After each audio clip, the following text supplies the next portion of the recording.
I love crappy romantic comedies. Yeah, yeah, it's a cliché. I can't help it. I love them. All those movies have that scene, you know? The girl is at her wit's end. She's been crying her eyes out. Her makeup is running. She looks like a zombie. She's done. Which is when Ryan Gosling knocks on her door to coax her out. Miss. Ah, shit. That sounds nothing like Ryan Gosling. See, this is the problem with my life in a nutshell. It's not romantic, and it's certainly not a comedy. All right, where am I? What happened? I felt woozy, and then oof, really, really hot. And I guess that I fainted? And that's putting it mildly. I'll be all right, though. Are you sure? Aha, as if I could be sure of anything. Still, I should probably update my guardian angel.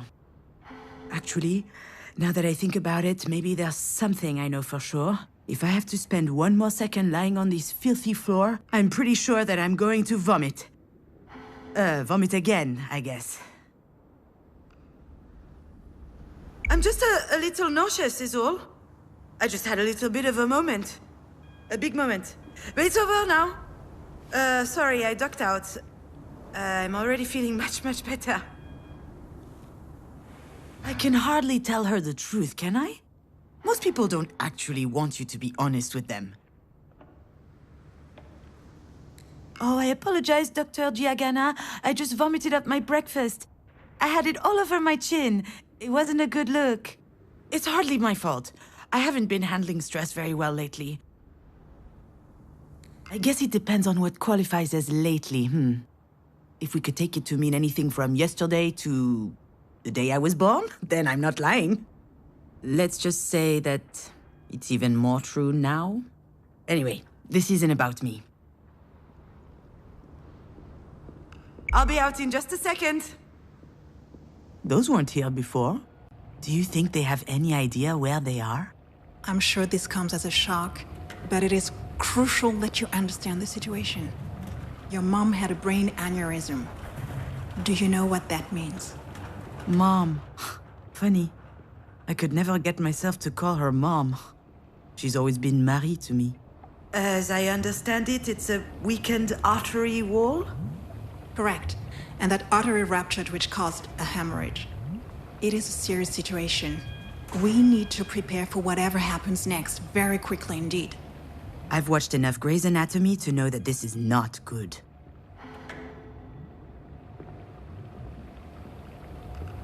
Serious?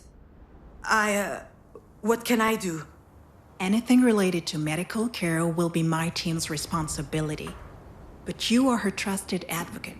I'm sorry, you should be her what aware. now? Do you not remember? This is the reason we called you. We have your name and your number, which means that you signed the release. I have no idea what she's talking about. And since she is not able to express her will, it falls to you to speak on her behalf. But I presume you discussed that when you went through the process, so you must know that there are a number of options to consider. I don't believe it! She put my name on the form without asking me. She must have forged my signature. It's hardly a surprise. She's always done that kind of stuff. I've had my share of this kind of responsibility, and it didn't turn out well. After all we've been through, what makes her think that I can make the right decision? Pitting us against one another at a time like this, that's exactly what my mother would do. I feel trapped, like a fish in a... Oh, come to think of it, I would love that. A 30-second memory, and not a care in the world. Fear me, sharks, for I am the terror of the oceans. That reminds me of the nickname I got during swim class in middle school. Sea Hag. Haters, all of them. I'm sorry, Miss Fortin? Demange. I went back to my maiden name. I'm sorry, that wasn't in your file. Listen, I understand that this is all very sudden, but we don't have a lot of time. We need to focus. We do indeed.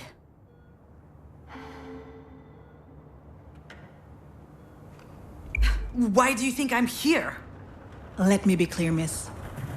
I'm not your enemy. I'm just the on-call physician. So we can work together to help your mother, or we can wait 7 hours, 22 minutes, and 17 seconds. And then I can go home and you can pick up the conversation with Dr. Zorzin instead. But I should warn you, Zorzin is an old coot. No, you're right. I'm sorry. Okay. I guess I deserve that. It's okay. I understand. It's not an easy situation. Our major concern right now is the hemorrhage is spreading. There's the risk of a cerebral vasospasm. That is a complication which could severely affect her brain. Is she going to die? We're doing our best to make sure that doesn't happen. But there could be long-term consequences. This sort of event severely impacts the body, and mental it can't functions may be. also be impaired. I need to know if you and your I'm not mother ready will for be able this. to deal with that sort of complication. Holy... fucking shit. Shit. To be completely frank, if we're able to pull your mother through this, there's only a small chance she'll be like she was before. Small? How small? Smaller than that. In all probability, she will never be quite the same. Some people would prefer not to keep living under such circumstances, that rather their medical care were geared more around letting go as gracefully as possible. What I need to know is, what would your mother want? I don't know how to answer that. Last time she told me she wanted something, it was...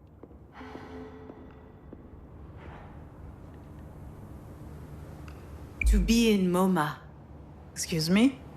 MoMA? The museum in New York. Miss Demange, Wait, your mother's that Marie Demange?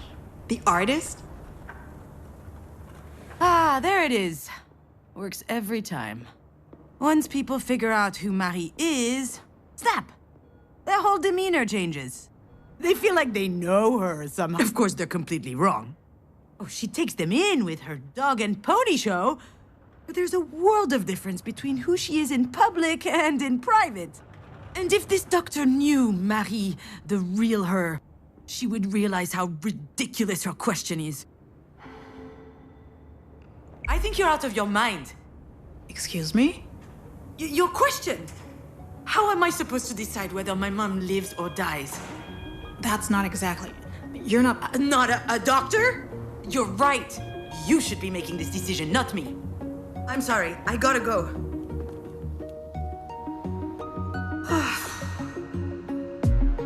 I know what she'd say. That I'm running away again. What did she expect? That I'd just show up and what? Decide whether she lives or she dies? I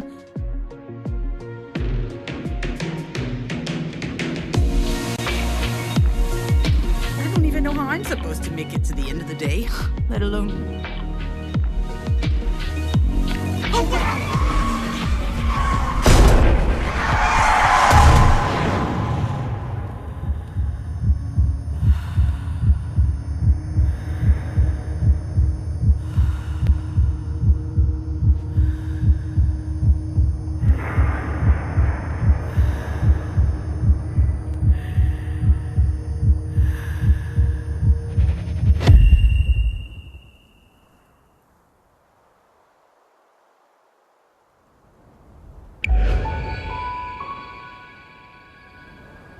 I remember, Diane and I found an injured bird in the backyard.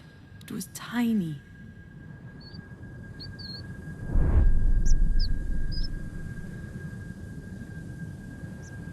I think it was around the time Marie had set up her new studio in the sunroom. Now that I think of it, that was also my first experience with death. In fact, I also had a really weird dream that night. Something about that day always seemed off.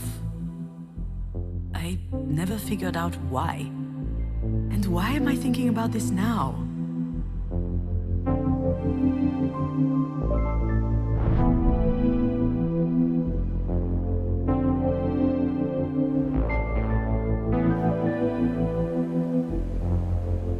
Do you recognize it?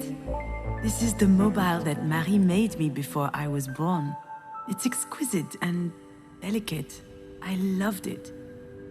And you did too. I think I still have it in a box somewhere.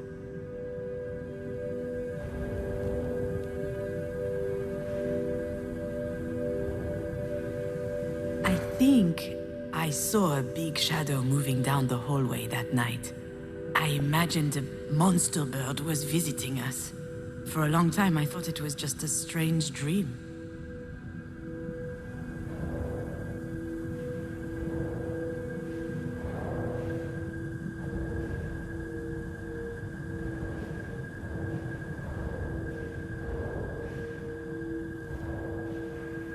Marie told us she'd take care of the bird, so we went back to playing. I never saw it again, and when I asked what happened, she said it just flew away. I was so relieved.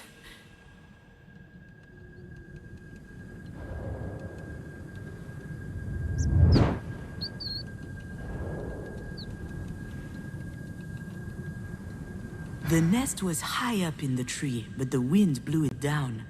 The bird was obviously young. It was a big fall. It must have been badly hurt. I didn't realize it at the time.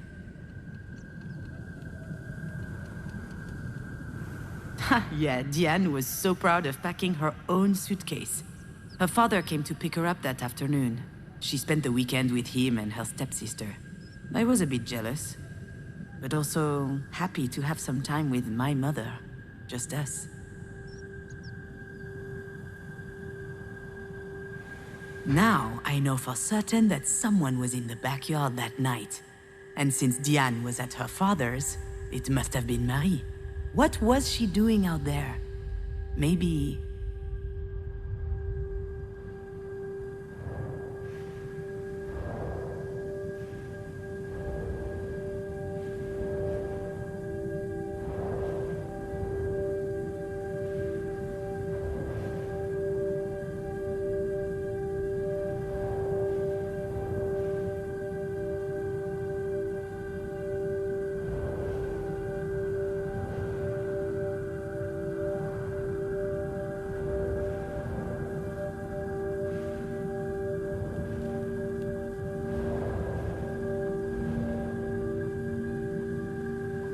Back then, Marie wasn't very well known, but she was hardworking.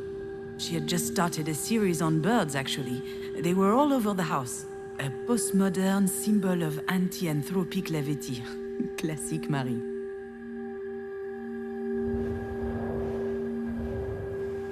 Maybe Marie killed the bird. That's what she was doing out there in the middle of the night, burying it in secret. And it might sound strange, but I also understand why she did it.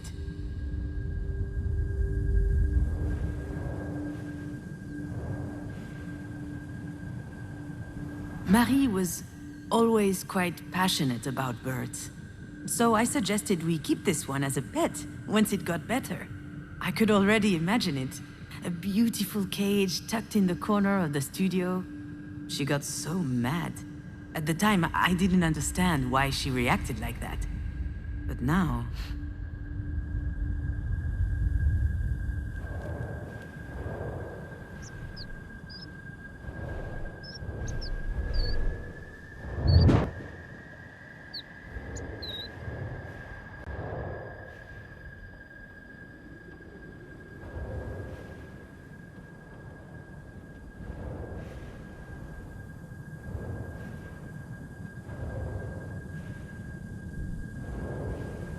Marie is really an astonishing person, you know?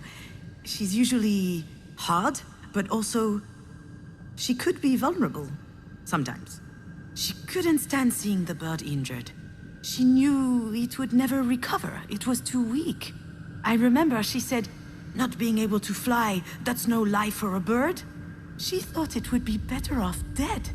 She could have just abandoned it, let things run their course. But I don't think she did. I think she killed it with her own hands. It sounds cruel, doesn't it? But that's just Marie. That's her outlook on life. She's all or nothing.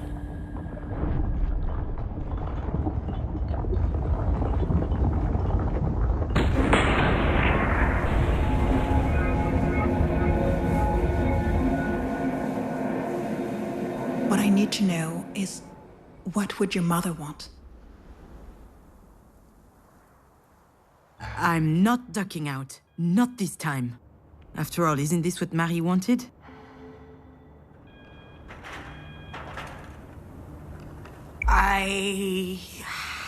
My legs are shaking.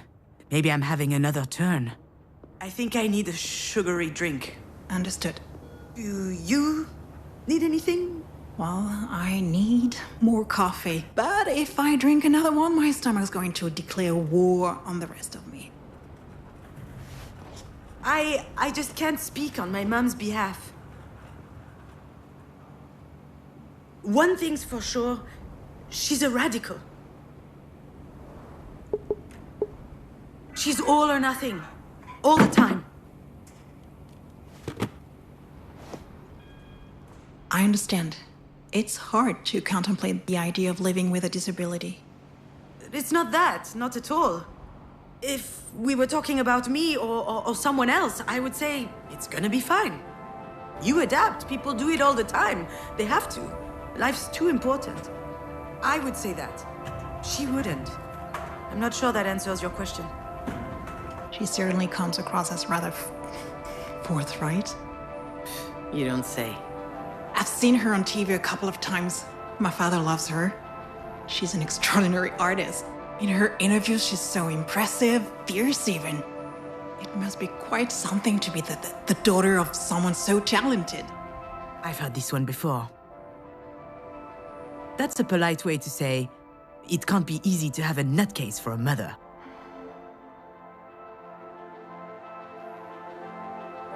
You get used to it. Doctor, do we know why? Why this happened? We were just having dinner last night. She was fine. There could be... I did have a pretty severe hangover this morning. Even past trauma, like a historic head injury. It's hard to say right now. All right, Miss Demange, I'll give you time to think. Let's speak again in about 2 hours, if that works for you. Sounds good. Can I see her? Yes, of course. Let me find out her room number. I know what I have to do, what I should do.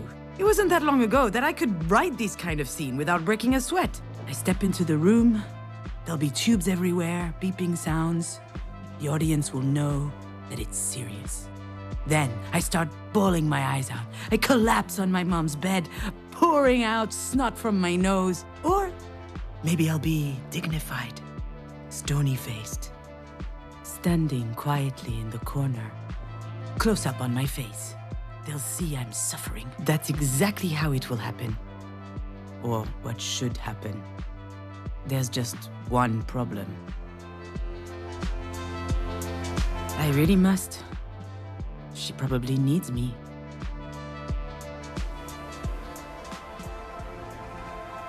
I don't know why, but I can't open that door.